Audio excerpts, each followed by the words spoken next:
Si on continue dans le même genre, question numéro 38, coche les énoncés qui peuvent se traduire par l'équation suivante. Donc étape et indication numéro 1, il y a un pluriel. On a 3 fois 35 plus 4x égale 180. Igor a commandé 185 boissons. 3 cafés, 35 sodas, 4 eaux et des jus d'orange. Combien a-t-il commandé des jus d'orange? Il faudrait qu'il y ait 3 fois quelque chose, 35 fois quelque chose et 4 fois quelque chose, et qu'on additionne ces trois parties, ce qui n'est pas le cas, donc ça, c'est pas bon. Un jardinier a réparti 185 litres, c'est la réponse finale, ça a déjà l'air bien.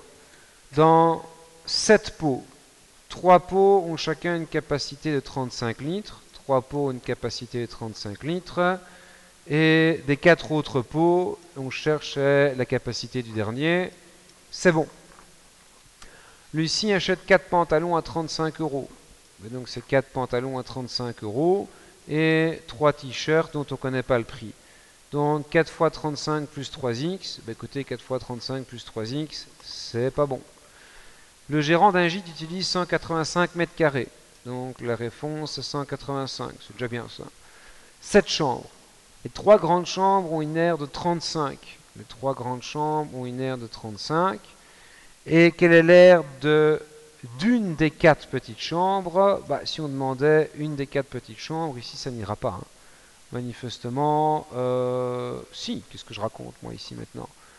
Une des 4 petites chambres, et donc il nous reste à chaque fois les 4 fois x qui est l'inconnu, c'est ces petites chambres-là. Et donc, est-ce que 3 fois 35 plus 4 fois une de ces petites chambres vaut 185? Et bien voilà notre deuxième réponse qui était correcte. Il faut avouer que si vous avez compris que la deuxième était bonne et que vous avez compris que la première et la troisième étaient fausses, il faut avouer que quand j'ai hésité, c'était lamentable de ma part, puisque clairement cette quatrième réponse ne peut être que correcte.